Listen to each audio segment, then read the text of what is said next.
नमस्ते। थर्ड आई में आपका स्वागत है। आज एक जरा सीरियस नोट पे एक बात करना चाह रहे हैं। देखिए, मैं हिंदू हूं और मैं बार बार कहता हूं मैं प्रैक्टिसिंग हिंदू हूं।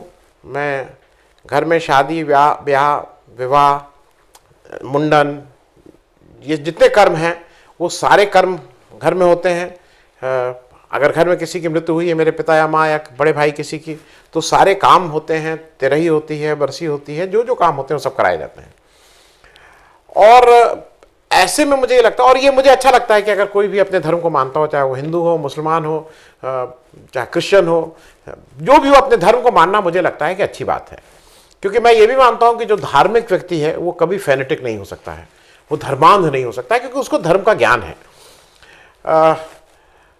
कुछ लोगों ने, अच्छा, अब आप जो नेता लोग हैं, ये आप सारे नेताओं को देख लीजिए कि जब इलेक्शन आता है और उस समय नॉमिनेशन करने जाते हैं, नामांकन करने जाते हैं, तो उसमें बिल्कुल गणना होती है कि भाई इतने बजकर इतने मिनट में नॉमिनेशन करेंगे। और ठीक बात है, अगर किसी के ग्रह सितारों की बात कोई मानता है, मैं उतना भले ही ग्रह सितारों की बात ना मानूं, लेकिन अगर कोई मानता है और उसको लगता है कि इस समय मेरा बेहतर टाइम है, तो वो बिल्कुल मानना चाहिए। इसमें कोई खराब बात नहीं है। अब यहां पर आके मुझे एक चीज से थोड़ा एज अ हिंदू मुझे ऑब्जेक्शन है, और वो मैं अपना ऑब्जेक्शन दर्ज कर रहा हूं।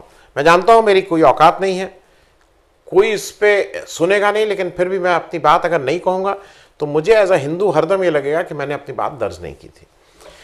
5 अगस्त को, अब ये सरकार ने रखा है कि भारतीय जनता पार्टी ने रखा है, लेकिन वो सरकार का ही एक बड़ा आयोजन अयोध्या में राम मंदिर के शिलान्यास, फाउंडेशन स्टोन या जो भी बोलिए, उसका एक कार्यक्रम है। वो उसमें ये हो रहा है कि प्रधानमंत्री आ रहे हैं, वही शिला रखेंगे, 40 किलो की चांदी की ईंटें रखी जाएंगी, बड़े स्केल पे हो रहा है। अच्छी बात है, राम का मंदिर तो भव्य बनना भी चाहिए, इसमें कहीं कोई दो बात नहीं है। 500 साल से, जैसा कहा जा रहा है, जैसा आ रहा है कि 500 साल से इसकी लड़ाई लड़ रहे थे, 500 साल बाद ये लड़ाई जीती। हमारे रंजन गोगोई साहब ने उसमें एक ऑर्डर दिया। हालांकि कुछ लोग रंजन गोगोई साहब के लिए कहते हैं कि उन्होंने ऑर्डर के बदले में राज्यसभा चले गए, इस तरह की बातें होती हैं, वो अलग अपनी जगह है। लेकिन हमारे जो शीर्ष नेतृत्व है, प्रधानमंत्री जी, वो काशी विश्वनाथ, बाबा विश्वनाथ के यहाँ से एमपी हैं। जब आते हैं तो बाबा विश्वनाथ का दर्शन करते हैं, उनका आशीर्वाद लेते हैं, और ये मैं मानता हूँ कि धार्मिक व्यक्ति हैं। हमारे जो मुख्यमंत्री हैं, उनके धार्मिक के लिए कहने की ही कोई बात नहीं है कि जो उसमें कुछ कहने की जरूरत है। एक गोरखनाथ मंदिर बड़ा मठ है, जिसका बहुत ही, मतलब उसके बहुत प्रतिष्ठित है और उसकी बहुत महिमा है गुरु गोरखनाथ की, और वो एक लंबी स्टोरी है। उस मठ के मुख्य महंत हैं, मतलब मेरे लिए वो मुख्यमंत्री से ज़्यादा ज़रूरी बात वहाँ पे है। मुख्यमंत्री तो आते जाते रहेंगे, लेकिन उस मठ के महंत हैं वो। तो ये दोनों लोग हिंदू धर्म को के वैसे लोग हैं जो हिंदू धर्म की, जिनके ऊपर रक्षा करने का भी हुआ।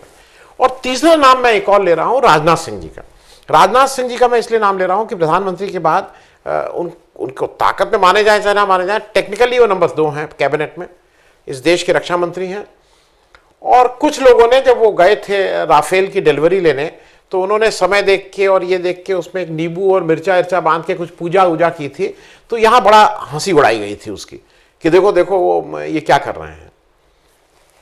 आपने भी जानते हैं कि जब इसरो से लेके कोई भी साइंटिस्ट होता है, ये बहुत हमारा इसरो जब उस तरह के वैज्ञानिक भी करते हैं, तो एक छोटा रिचुअल पूजा होती है, ये हमारे संस्कारों में है। अब मुझे क्या दिक्कत है, वो मैं 5 अगस्त को आप शिलान्यास क्यों कर रहे हैं? क्योंकि मेरे हिसाब से जो 5 अगस्त को भाद्र पक्ष की द्वितीया, मतलब हम लोग जो भादो बोलते हैं, उसकी द्वितीया को जो हो रहा है, वो बिल्कुल ही हिंदू धर्म जो मैं समझता हूं, मेरा हर एक का हिंदू धर्म अलग अलग है, व्याख्या हो सकती है, लेकिन जो मैं हिंदू धर्म समझता हूं उसके हिसाब से बिल्कुल अनुचित बात है जो हमारे देश के प्रधानमंत्री नरेंद्र मोदी जी 5 अगस्त को उसका शिलान्यास करने जा रहे हैं। क्यों? वो 4 कारण है, वो मैं 4 कारण आपसे शेयर कर रहा हूं। पहली चीज, 5 अगस्त को भादो का महीना है, द्वितीया की तारीख है। अब आप एक चीज समझ लीजिए, हम लोगों के यहाँ चौमासा बोला जाता है, 4 मास बोले जाते हैं, जिसमें यह माना जाता है देवशयनी एकादशी होती है। देवशयनी एकादशी कब से शुरू होती है?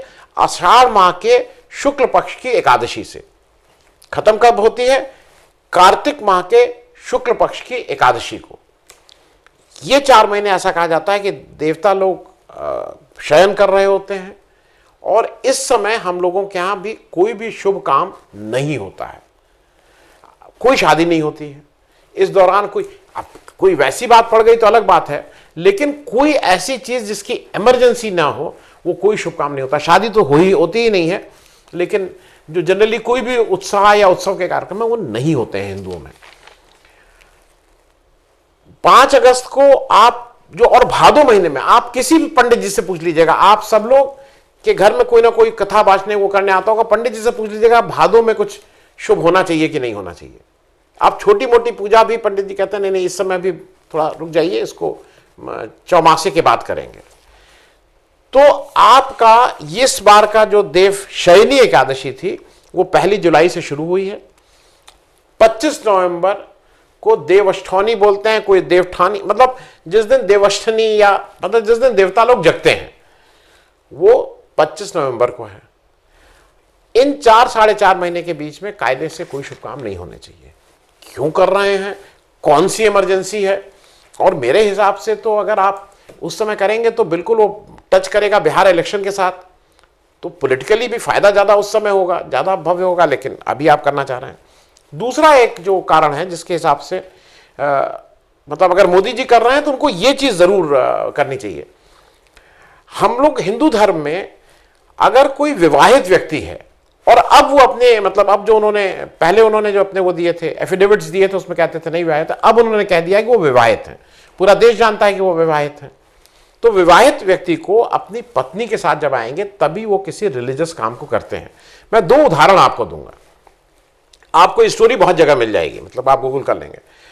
ऐसा कहा जाता है कि जब रामचंद्र जी ने रावण के ऊपर लंका विजय के लिए सेतु बंध बांध रहे थे, तब जब उन्होंने शिव जी का आवाहन किया और जब जिसका नाम ही है सेतु बंध रामेश्वरम, तो रावण उनके पुरोहित के रूप में आए, क्योंकि उस एरिया के सबसे बड़े पुरोहित और सबसे ज्ञानी रावण थे।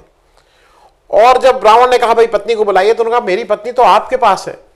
तो रावण ने सीता जी को बुला के राम के साथ बैठ के सेतुबंध रामेश्वरम की वो पूजा की थी, जहां पे शिव जी की स्थापना हुई। और उसके बाद जब रामचंद्र जी और सीता जी ने पुरोहित के पैर छुए तो उन्होंने विजयी भव का आशीर्वाद भी दिया था, ये आप लोगों को याद होगा। मैं एक और याद दिला दूं, जब अश्वमेध यज्ञ हुआ था, क्योंकि ये राम मंदिर ही की बात हो रही है और रामचंद्र जी के आचार और रामचंद्र जी की मर्यादा को ही ध्यान में रखने की बात है। अश्वमेध यज्ञ जब हुआ था तो आपको याद हो वाल्मीकि जी ने आके कहा कि भाई आपको इसमें पत्नी चाहिए, तो इन्होंने कहा पत्नी तो भाई नहीं थी, उनके साथ रहती थी। तो उस समय बहुत सी जगह यह भी रेफरेंस आता है कि ये कहा गया कि आप एक दूसरी शादी कर लीजिए, क्योंकि पत्नी का बैठना साथ में जरूरी है अगर आप ये अश्वमेध यज्ञ कर रहे हैं। तो इसके लिए रामचंद्र जी तैयार नहीं हुए, कि उन्होंने कहा मैंने एक पत्नी से, मेरी निष्ठा है एक ही पत्नी की, मैंने। तो फिर अगर आपको याद हो सोने की सीता जी बनाई गई थी जो उनके बगल में बिठाई। तो अब जब इतनी चांदी आंधी आई रही है 40 किलो, तो भाई और लोगों को बुलाइए, या तो पत्नी के रूप में कोई सोना या चांदी, या अब तो महंगी चीजें भी हो सकती हैं, मतलब बहुत से ऐसे लोग हैं। तो मेरा ये आग्रह है कि अगर मोदी जी ही इसको करेंगे तो उनकी पत्नी आ जाए तो बहुत अच्छा, लेकिन अगर पत्नी नहीं आती हैं तो कोई चांदी या सोना, मेरे ख्याल में सोने की भी मूर्ति अब तो बन सकती है, सोने की एक बढ़िया मूर्ति उनकी पत्नी की बना के बिठा के तभी पूजा हो, ये मेरा आग्रह है हिंदू होने के नाते। तीसरा, मैं थोड़ा यह भी हूं कि मोदी जी इसकी पूजा क्यों कर रहे हैं, मतलब इस शिलान्यास को मोदी जी क्यों कर रहे हैं। तो जो बात समझ में आती है कि भाई मोदी जी इस देश के प्रधानमंत्री हैं, इसी वजह से कर रहे हैं। तो पहली बात तो मैं ये समझ लूं कि मोदी जी इसको बीजेपी का शो नहीं है, मैं ये मान के चल रहा हूं, क्योंकि अगर बीजेपी का शो है तो बीजेपी के सबसे प्रधान जो व्यक्ति हैं वो उनके अध्यक्ष होने चाहिए, नड्डा जी। और अगर जैसे होता है ना पुरान मनई, पुराने लोगों को लाया जाता है कि भाई किसी भी घर में शादी ब्याह हो, हमारे आपके घर में भी जब शादी आदि होती है तो वो व्यक्ति, वो वृद्ध व्यक्ति जिनका शायद बहुत एक्टिव ना हो, वो आके जब रिचुअल की बात होती है, जब द्वार पूजा होती है, तो घर का जो सबसे प्रमुख, सबसे बड़ा, मेरी जब लड़की की शादी हुई तो मेरे सबसे बड़े भाई ने द्वार पूजा की थी। मैं कह ये इसलिए रहा हूं क्योंकि ये लोकाचार भी है और ये धर्म सम्मत भी है। तो आपका जो घर का सबसे श्रेष्ठ, सबसे वृद्ध व्यक्ति वो आता है। तो अगर ये बीजेपी कर रही है तो या तो नड्डा जी आए या आडवाणी जी आए या मुरली मनोहर जोशी जी हैं, बहुत लोग हैं, इन लोगों को बुलाइए। और अगर ये देश की बात है तो देश का प्रथम नागरिक तो मेरे हिसाब से राष्ट्रपति है, तो राष्ट्रपति को आना चाहिए। क्योंकि फिर मोदी जी किस तरह से क्वालिफाई कर रहे हैं ये जरा मैं समझना चाह रहा हूं। अगर वो प्रधानमंत्री हैं, क्योंकि मान लीजिए एक लॉजिक ये है कि भाई एक ये लोकतंत्र का में प्रधानमंत्री सबसे ताकतवर होता है, तो प्रधानमंत्री कौन आना चाहिए? अगर आप धर्म के हिसाब से सोच रहे हैं, पुराना प्रधानमंत्री आना चाहिए, जो सबसे पुराना हो। दो लोग हैं पुराने, देवे गौड़ा जी हैं, मनमोहन सिंह से पहले बने थे, ज़्यादा टाइम नहीं रहे। मनमोहन सिंह जी हैं उम्र में भी, और अभी तो इनके 6 साल हुए हैं, मनमोहन सिंह तो 10 साल प्रधानमंत्री रहे थे। अच्छा, मनमोहन सिंह के साथ एक अच्छी चीज़ और है, मनमोहन सिंह और इनके, कि उनके साथ उनकी पत्नी भी फट से आ जाएंगी, कोई दिक्कत ही नहीं उनकी पत्नी को आने में। देवे गौड़ा जी के साथ तो और अच्छा, पत्नी ही नहीं, पत्नी बच्चे, तो उनकी 3rd 4th जनरेशन आ जाएगी, बच्चे कच्चे सब आएंगे, और वो अच्छा माना जाता है हम लोग के यहाँ। हिंदू धर्म में थोड़ा बहू बेटा बेटी नाती पोते अगर इस तरह के आयोजन में हो तो वो और अच्छा माना जाता है। दोनों लोग क्वालिफाई करते हैं। अगर प्रधानमंत्री इसके लिए वो है तो जरा ये भी मेरी समझ में नहीं आ रहा है कि नरेंद्र मोदी जी कैसे क्वालिफाई कर रहे हैं, मतलब क्यों। चौथा करके मैं इसलिए आपको समझने में कि आपने को अगर को सिर्फ याद दिला दूं कि 9 नवंबर 1989 में नारायण दत्त तिवारी जी ने, जो उस समय मुख्यमंत्री थे, उस समय एक शिलान्यास इस राम मंदिर का ऑलरेडी हो चुका है। किसने किया था शिलान्यास? जो पहली ईंट रखी थी वो कामेश्वर चौपाल नाम के एक शेड्यूल कास्ट व्यक्ति ने रखी थी। और ये हमारे लिए आज ये गर्व की बात है कि उस मंदिर की पहली नींव की पहली ईंट एक दलित ने रखी है। वो भी आज जिंदा है, कामेश्वर चौपाल जी, उनका कहीं आया है। अब आप जब एक चीज का ऑलरेडी शिलान्यास हो चुका है, आप फिर क्यों शिलान्यास कर रहे हैं? ये ठीक नहीं है, धर्मसम्मत नहीं है।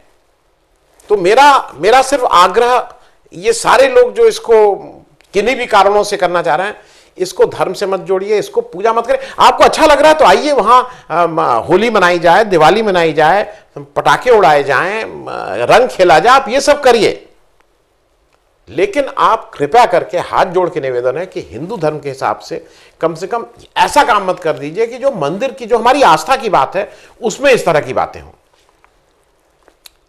क्योंकि वहां जब मंदिर बन रहा है या मंदिर बनने का जो होगा, तो जो भी हिंदू है उसके लिए उसकी आस्था की बात हो जाएगा वहां। अब तो ये राम मंदिर की बात हो गई, और मुझे यह है कि अगर ये कहीं पे भी जो डिसीजन मेकर हैं उन तक पहुंचेगा तो वो थोड़ा इस पे ध्यान देंगे। क्योंकि मेरी समझ में तो अभी ये होना ही नहीं चाहिए, ना ये धर्म सम्मत है और ना ये इस समय का है।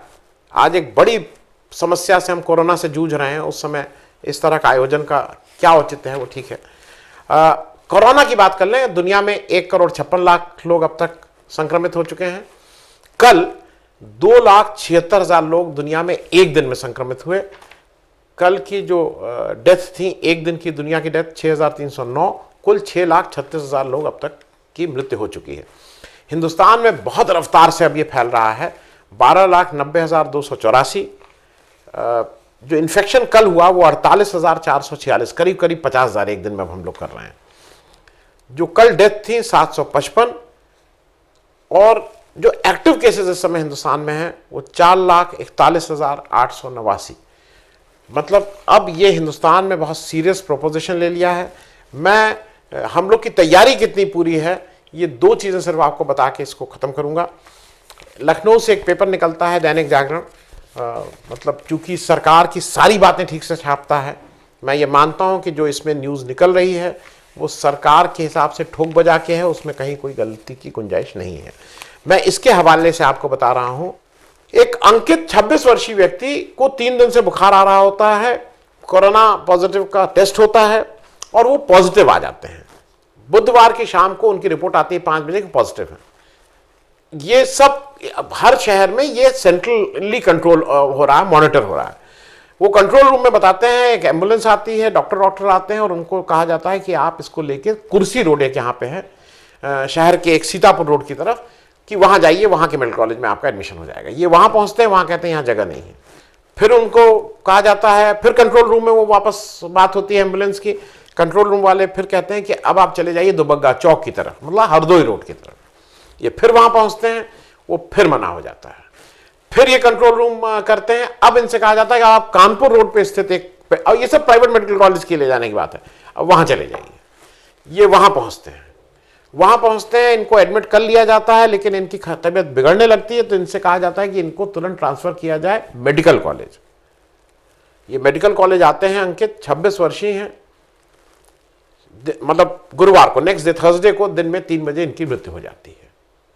और ये मैं आपसे इसलिए शेयर कर रहा हूं, ये तब है जब वो कंट्रोल रूम की नॉलेज में है, कंट्रोल रूम इनको घुमा रहा है। कंट्रोल रूम क्या कंट्रोल कर रहा है, जब उसको यही नहीं पता है कि कहां पे बेड है और कहां पे क्या सुविधाएं हैं, लेकिन कंट्रोल रूम घुमा रहा है।